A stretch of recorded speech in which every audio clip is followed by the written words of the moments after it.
Assalamu alaikum grade 6. First of all, congratulations to all of you to promote new class. आप सबको बहुत मुबारक हो कि अब आपका न्यू सेशन स्टार्ट हो गया और आप सब लोग जो हैं वो 6th क्लास में प्रमोट हो गए. Students, I am your computer teacher. This is your book और इस बुक के अंदर जो हम फर्स्ट जो चैप्टर स्टार्ट करेंगे that is the evaluation of the computers. ठीक है कि कंप्यूटर्स को कैसे एवेल्यूट किया गया, कैसे सब कुछ वर्किंग हुई. सबसे पहली बात तो ये कि कंप्यूटर हमारे पास क्या होती है, एक automatic electronic data processing system होता है. ठीक है, ऑटोमेटिक मतलब जो खुद चलता है. इलेक्ट्रॉनिक बिजली के साथ करंट ज़रूरी है और जिसमें आप डेटा के ऊपर प्रोसेस करते हैं, काम करते हैं कोई ना कोई. ठीक है, अब जो हमारे पास क्या होता है, डेटा होता है, उसको कहते हैं इनपुट. पहले जो वैल्यूज आप एंटर करते हैं, आपको पता है, हम सब जानते हैं कि हम कीबोर्ड के थ्रू, माइक्रोफोन के थ्रू, माउस के थ्रू डेटा को इनपुट करते हैं. फिर उस पर प्रोसेस होता है. प्रोसेस के ऊपर ही होता है जैसे वर्किंग की जाती है. आपने एक पिक्चर ली है ना अगर कैमरा से, तो वो इनपुट है. फिर आप उसके अंदर कलर्स इफेक्ट्स लगाते हैं, अप्लाई करते हैं, वो उसका प्रोसेस है.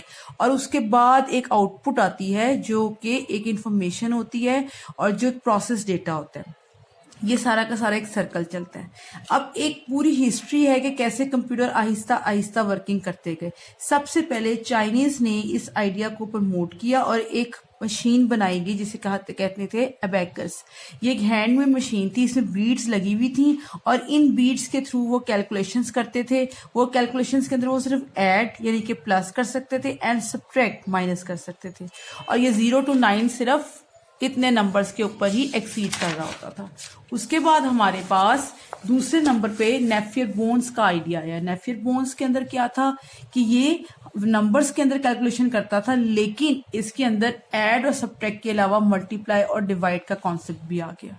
फिर पास्कल आया. उसने एक बेलिस पास्कल ने एक कैलकुलेटर इन्वेंट किया जो कि पास्कलाइन था. वो ऐड सब्ट्रैक्ट तो करता था, उसके साथ कुछ कॉम्प्लेक्स कैलकुलेशंस करता था जो कि ग्रेटर स्पीड और ज्यादा एक्यूरेसी या अच्छे तरीके से होती थी.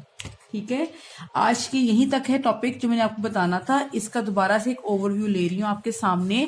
जो मैंने एक छोटा सा ये बनाया है आपके सामने एक आउटलेट कि हमारे पास क्या होता है कि हम एक इनपुट करते हैं डेटा. जैसे एक एग्जांपल क्या है कि आप सब स्टूडेंट्स ने अपने मिड टर्म के पेपर्स दिए, 8 पेपर्स. वो क्या थी, स्कूल के लिए इनपुट थी.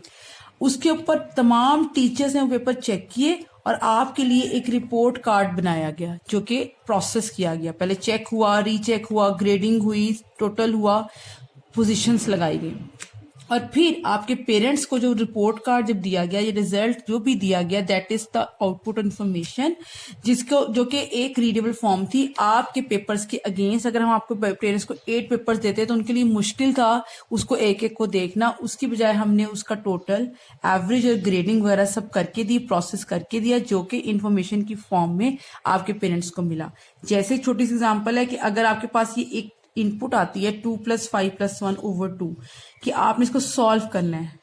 आप उसको क्या करेंगे, प्रोसेस करेंगे और फिर वो आउटपुट आ जाएगी. ठीक इसी तरह से मैंने आपको बताया अबैकस जो है वो क्या है, पहला कैलकुलेटर है, नंबर्स को ऐड करता है और सब्ट्रैक्ट करता है. जॉन नेफियर ने इन्वेंट किया नेफियर जो मल्टीप्लाई डिवाइड भी करता है. और पास्कलाइन जो है वो पास्कल ने इन्वेंट किया जो कि और कॉम्प्लेक्स कैलकुलेशन भी करता है. डायरी आपकी ये है कि इतनी ही रीडिंग आपने अच्छी तरह करनी है. और टाइटल पेज नंबर 6 के ऊपर जो टाइटल है वो आपने क्या करना है, आपने कुछ ना कुछ इसके अंदर फर्दर जो है हमारे पास ये मशीन्स हैं जो आपने ड्रॉ करनी है और इनकी छोटी छोटी सी चीजें हैं जो आपने टाइटल पेज पे रेडी करनी. Thank you.